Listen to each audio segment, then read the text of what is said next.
5 o'clock in the morning, and I am on my knees behind the woodshed with a shovel. 21 days since this ground saw rain.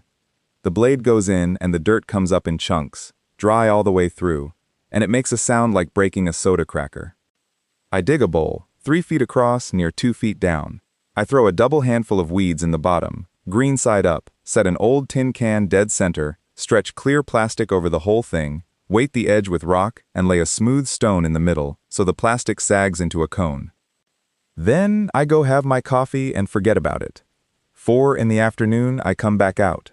The underside of that plastic has gone from clear to fogged to running wet, and beads of water are crawling down the inside of that cone and dropping into the can. I lift the sheet. Water. Real water. Out of dirt I would have sworn on a Bible was bone dry. $12 of hardware. And I am going to build it with you right now, before anything else, because that is what you came here for.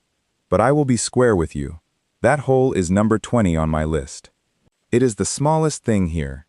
Number 16 fits under 1 tomato plant and waters it for a week on a single filling.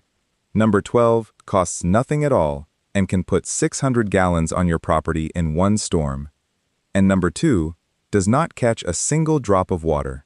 Not one. It only changes where every gallon on your place ends up. And if I had to start this property over from scratch, number 2 is what I would do first. 20 ways the people before us found water, caught it, kept it, and made 1 gallon do 3 jobs before they let it go. They were not smarter than we are, friend. Water just cost them effort. And when every bucket has to be lifted by hand, you get awful careful where you pour it. Let us count down. Number 20. The $12 solar still. A 6x6 sheet of clear plastic, a wide-mouth can, and a roll of tape. Dig where the sun hits all day and the ground is dampest, the bottom of a dry wash, the foot of a slope, somewhere that puddles after a storm. 3 feet across, 18 to 24 inches deep, and dig it like a bowl, not a box. Line the bottom with green vegetation, weeds, grass, a cactus pad, anything juicy. And hear me, nothing poisonous. No oleander, no castor bean, nothing with a milky sap you cannot name. That vapor carries whatever is in the plant. Set the can in the center, stretch the plastic, and now the 2 things that decide whether you get water or nothing. First, the seal. Weight every inch of that edge with rock, then shovel dirt over the plastic on top of the rock. 1 gap the size of your thumb and the vapor walks out of it. Second, and this cost me a whole day, the low point. Set your stone so the plastic hangs in a cone at about 45 degrees, and make certain the very lowest point of that cone sits directly over the mouth of the can. Well, not beside it, over it. The first one I built alone, I set the can a little off. I came back at 4 to a sheet running wet underneath and a can with nothing in it. Every drop had slid down, missed the rim by 2 inches, and gone right back into the hole I dug. I had built a machine for watering dirt. Now, the honest part, because I would rather tell you the truth than sell you a dream. You will see fog inside an hour or 2 of good sun, real water by mid-afternoon, and the yield is a cup to a quart a day.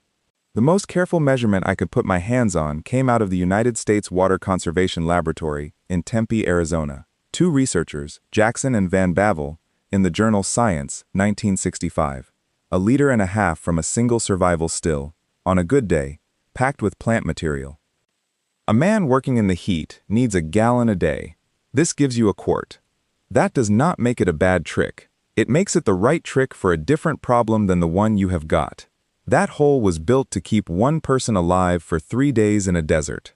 It was never built to water a garden, and it wants hard sun and a big swing between day and night. On a cool, damp coast, or under trees, it will barely sweat. Build one anyway. Build it once, so you understand it in your hands. Everything else on this list comes out of what that hole teaches you. Number 19, and this one is going to make you a little mad. Take a clear plastic bag, slip it over a leafy branch on a living tree, still attached. Tie the mouth shut around the limb, make sure 1 corner hangs lower than the rest, and come back in the afternoon. There is water pooled in that corner. $2. Now, the reports on this come from survival instructors in the field, not from a laboratory, and I could not find a clean measurement I trusted. So take it as a field report, not a number. But those reports agree on one thing. One bag on one branch generally beats a whole day of digging. Nothing poisonous, and move to a fresh branch every day or two. Now stop right there with me, because this is the hinge of the whole thing. Why does a bag on a branch beat a hole in the ground? Because the tree was already doing the work. That tree is hauling water up out of the ground and letting it go into the air, all day, every day, whether anybody is watching or not. You did not make that water, you put a bag in front of it. And that is when it landed on me about my own garden. A solar still works by cooking water out of soil and turning it into vapor. Friend, that is exactly what a bare vegetable bed does every sunny afternoon of the summer. Your garden is already running a solar still. It has been for years. It just does not have a cup under it. All season long, that ground has been distilling your water straight into the sky, and you have been paying the water company month after month to put it back. So from here down, we quit trying to make water. Everything below number 19 is about one thing: refusing to lose what you have already got. Number 18. Cover the ground. Evaporation happens at the surface, so cover the surface and you shut the still off. 2 to 3 inches of straw, shredded leaves, wood chips, or mower clippings once they have dried a day. Coarse beats fine, because coarse lets air and water through, and fine mats down and sheds rain like a roof. Mulch in a donut, never a volcano. 2 clear inches of bare soil around every stem. Mulch shoved against a stem is an invitation to rot, and I have killed good plants learning that. And 2 things to leave alone. Black plastic sheeting bakes the ground and keeps rain out. Landscape fabric under gravel is a weed sandwich in 3 years that you cannot fix. Number 17. The stone collar. Out in the dry country of northwest China, they have farmed under gravel for about 300 years. Spread sand and gravel over the field, plant through it, and it cuts evaporation where it hardly rains at all. Here is the part nobody passes along. Researchers ran that system 6 years and found the benefit fades. Long-term gravel mulch degrades the soil underneath it. So do not gravel your vegetable garden. Use it as a collar, a ring of flat stone out around shrubs and fruit trees where you are not working the ground anyway, and lift it every few years to scratch that soil. In the hot, humid south, skip it. Stone holds the night heat, and you do not need more of that. Number 16. The buried clay pot. This is the one I would hand a new gardener before anything else I own. Take an unglazed clay pot, plug the drain hole, bury it to its neck between your plants with the rim an inch proud of the soil, fill it, and set a saucer on top for a lid. Fill it again in 3 to 7 days. Here is why it works, and it is beautiful. Dry soil pulls water right through the wall of that pot. When your plants drink hard, the soil goes dry and the pot gives faster. When the weather turns cool and wet, the soil stays damp and the pot simply stops. It is the only piece of irrigation equipment I own that knows what the weather is doing without being told. No timer, no battery, no electricity, fired clay and physics. And it has been measured. Researchers found buried clay pots running more efficiently than drip irrigation, as much as 10 times better than watering the surface. In a melon trial in India, the clay pot plots brought in 25 tons to the hectare on 2 centimeters of water. The conventionally watered plots made 33 tons, but it took 26 centimeters to do it. 3/4 of the crop on 1/13 of the water. Now the details, because bury a clay pot is not instructions. Unglazed, no glaze, no paint, no sealer. Dunk it in a bucket first, and if the outside darkens as it soaks, it breathes. If the water beads and runs off, it is useless, and you will be standing there in August wondering why nothing grew. 1 gallon pot for most vegetables, 2 or 3 for tomatoes and squash, a quart size for a big container. Bury it to the neck, because too shallow brings roots up hunting. Set it 6 to 12 inches off the stem, and the moist zone reaches out about as far as the pot is wide, so 1 gallon serves 2 or 3 square feet. Sandy ground drinks fast, so space them closer. Heavy clay is slow, so spread them out. Good for tomatoes, peppers, squash, melons, anything with a real root system. Not good for shallow crops planted thick, like lettuce and carrots.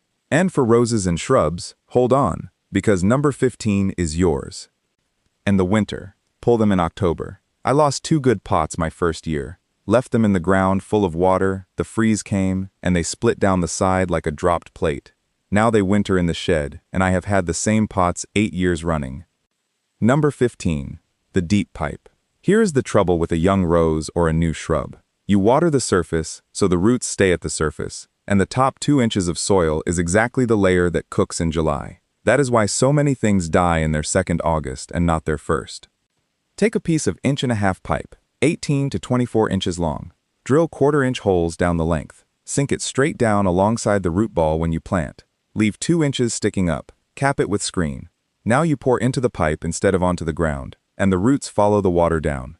Field trials have shown deep pipe beating, even surface drip, in one comparison at more than double the growth. Use it the first 2 or 3 years, then pull it. And cap it, please. An open pipe in the ground is a hotel for mice and yellow jackets, and I have reached into one, and I would rather not talk about it. Number 14. The sunken bed. This one argues with every gardening book on your shelf, so give me a minute. Raised beds came out of England, wet country. They exist to get water off the roots, and they are wonderful. I have built plenty. But if you garden in West Texas, or New Mexico, or Arizona, or eastern Colorado, somebody may have handed you exactly the wrong shape and never mentioned it came from a place where it rains. The Ashiwi people, the Zuni of western New Mexico, grew food in country that gets under a foot of rain a year. They did it in a grid of squares, sunk below the ground, walled off from each other with little berms of clay. From above, it looks like a waffle. Water pools in the squares instead of running off, and goes straight down to the roots. And this is no museum piece.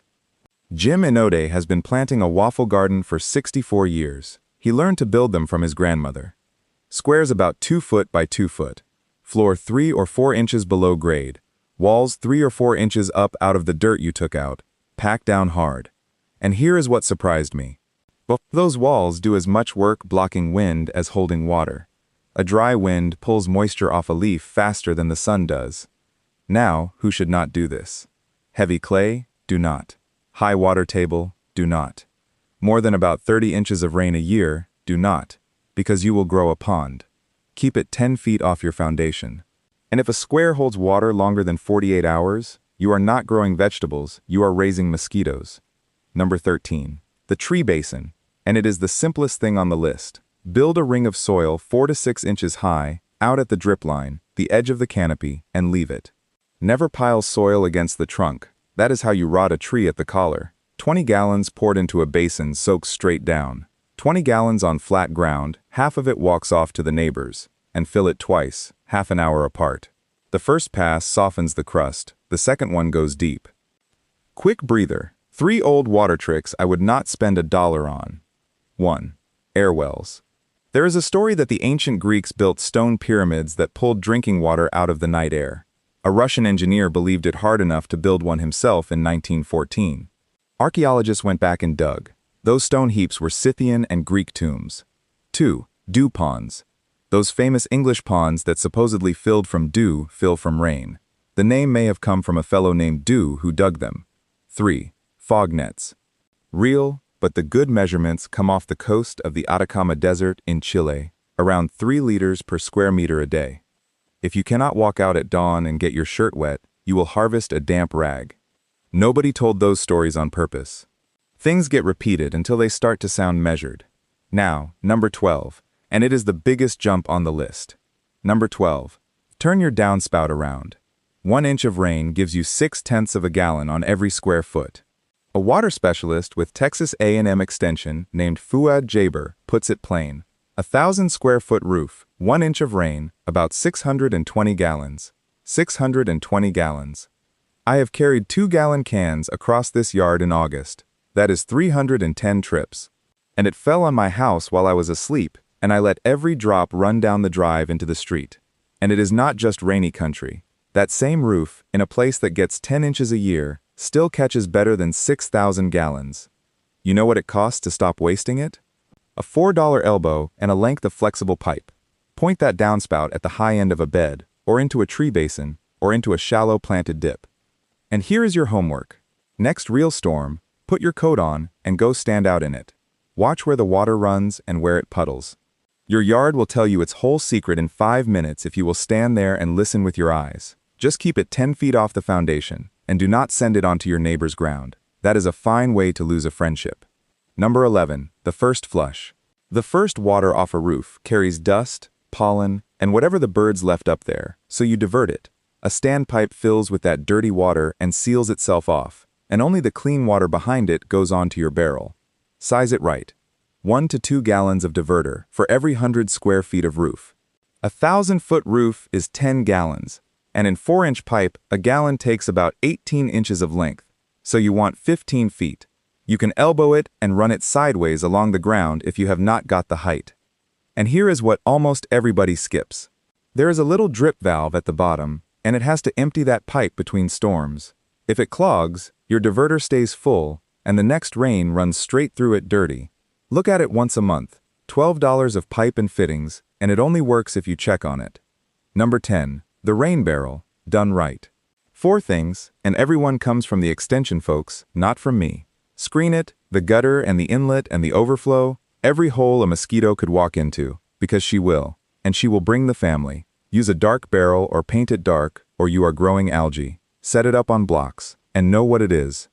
That water is for plants. Simple roof and barrel water should be treated as gray water, not something anybody drinks. If you ever want it drinkable, that means a 5-micron filter for the bird droppings and an ultraviolet light for the bacteria, and that is a different project on a different day.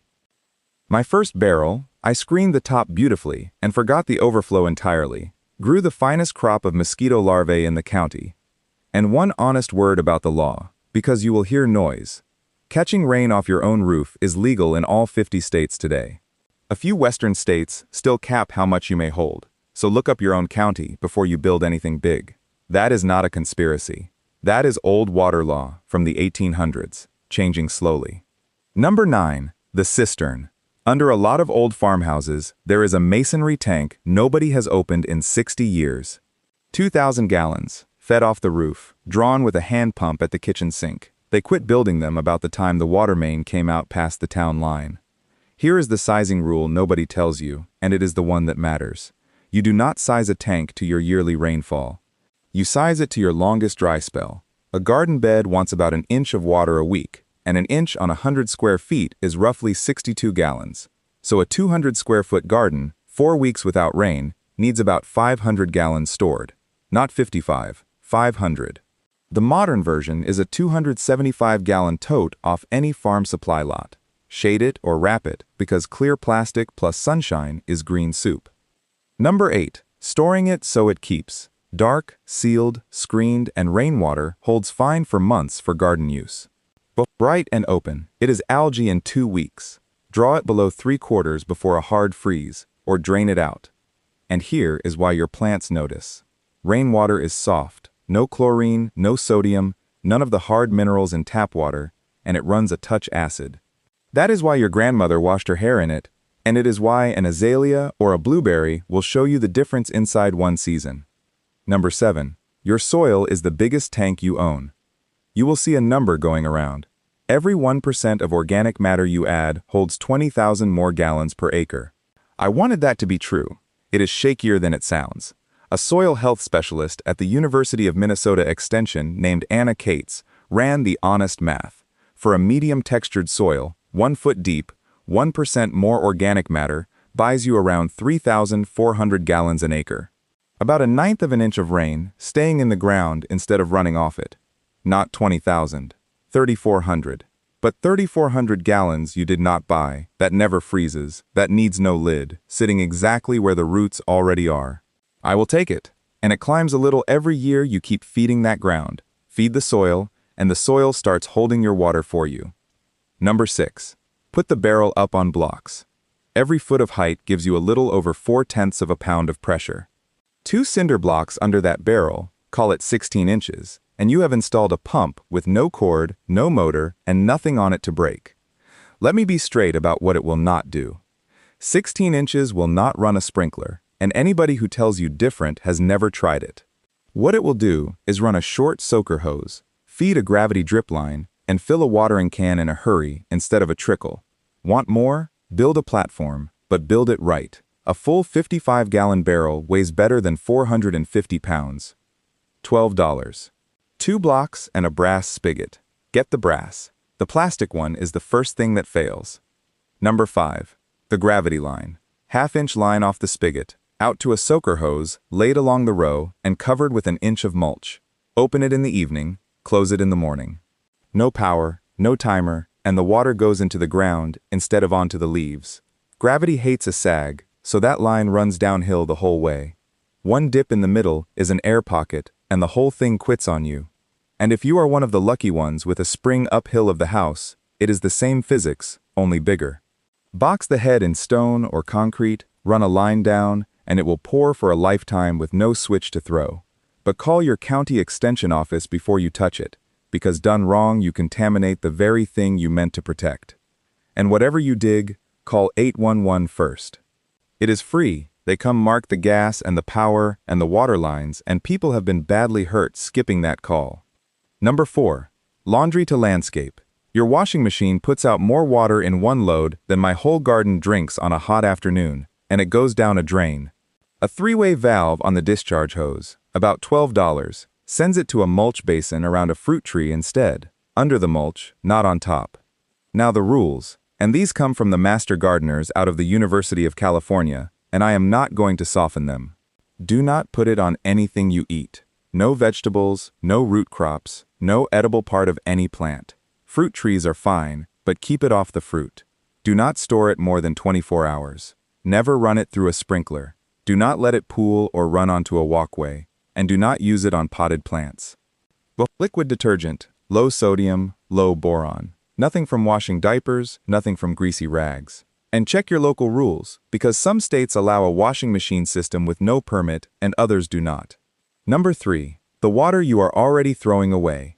Go look at your air conditioner. There is a pipe out there dripping onto your foundation right now. A watershed agent with University of Georgia Extension, named Frank Henning, says most home units put out somewhere between 10 and 50 gallons a day. 10 to 50 gallons a day in August. Onto concrete. Same story with the dehumidifier in the basement and the bowl you rinse vegetables in. One caution, and it is a real one. That condensate runs across coils and through a pan, and the extension people warn there can be lead solder in that path. So use it on ornamentals and on trees where it will not touch the fruit. Not on your vegetables. Cover the bucket, use it inside a day or two, and screen it. Mosquitoes again. Number 2. Where the overflow goes. Number 2 does not catch one drop of water, and if I could only do one thing on this entire list, this would be it. Well, do the arithmetic with me. 1,000-foot roof, a decent rain, and your 55-gallon barrel is full in about 90 seconds. So where do the other 560 gallons go? For most of us, the street. So you dig a shallow trench across the slope, on contour. Contour means every point on that line sits at the same height.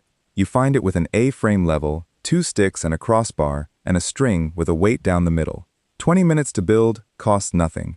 Pile the dug soil on the downhill side. Water hits it, stops, spreads, and sinks in. Now the ways to get it wrong, because they matter more than the ways to get it right. Get the level wrong, even a little, and you have not built a reservoir. You have built a ditch.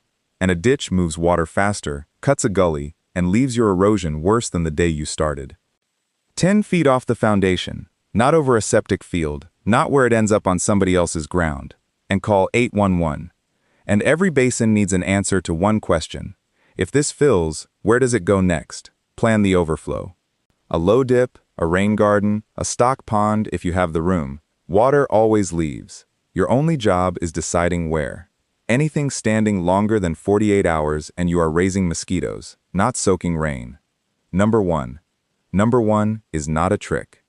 Number 1 is what happens when the other 19 quit being separate things. So let me walk 1 gallon of water across this place, and then I will let you go. It rains at 2 in the morning. That gallon hits the roof, runs down a screened gutter. The first flush pipe swallows the dirty water ahead of it, seals itself, and lets that gallon pass clean into the barrel. The barrel is up on 2 blocks, so it is already carrying pressure before you are awake. Morning comes and you open the spigot. Gravity walks it down a soaker hose. It runs into a sunken square that holds it instead of letting it slide away. And the clay pot beside it was filled from that same barrel, and that pot will spend 5 days handing it out a little at a time, exactly as fast as the plant asks for it. The ground is covered, so the sun cannot lift it back into the sky. It goes into the root, up the stem, out to the leaf. And the leaf is the only place on this whole journey where we let it evaporate, because that right there is how a plant makes food. That is the one job we were saving it for the entire time. That afternoon, the washing machine runs, and that water goes out to the apple tree under the mulch. The air conditioner is dripping into a covered bucket, 15 more gallons for the flower pots. And when the next storm comes bigger than the barrel, the overflow does not go to the street. It goes into the trench you dug across the slope, and it lies down in that soil, and it is still there in August. Count it up, 1 gallon, 6 jobs. And here is what I want you to carry out of here. Not one single thing on that list of 20 made water, not one. The hole did not make water. The barrel did not. Gravity certainly did not. Every last one of them only refused to let the same gallon leave before it had finished working. That is what infinite water means. It was never a spring that does not run dry. It is a gallon that keeps coming back around. And that $12 in the title? I have spent it 4 separate times on this place. 12 for the plastic sheet and the tin can. 12 for the first flush pipe. 12 for 2 cinder blocks and a brass spigot. 12 for the valve behind the washing machine. $48 spread across 4 summers. And number 2, the one that catches more water than anything else I own, never cost me a dime.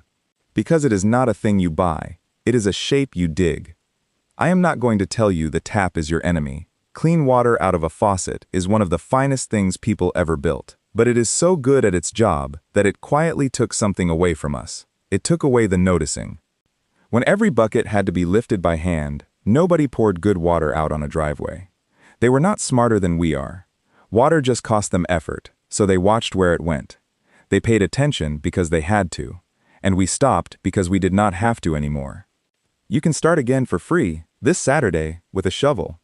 That is the whole reason I sit down and do this. Here on Curtis Loomis, we do not chase the miracle. We chase the thing you can go do before dark. So tell me down below which number you are starting with. And tell me this too. What did your people do for water that nobody does anymore? A cistern under the porch? A barrel by the wringer washer? A spring box up the hill? I read every one of them, and whichever gets talked about most is the one I build next. And I have put the whole thing down on paper for you. The drawings, the sizes, the costs, a calculator for your own roof, and every source so you can go check my work. It is free and there is nothing to buy. Catch what falls, keep what you catch, and make it work twice on the way through. I will see you next time.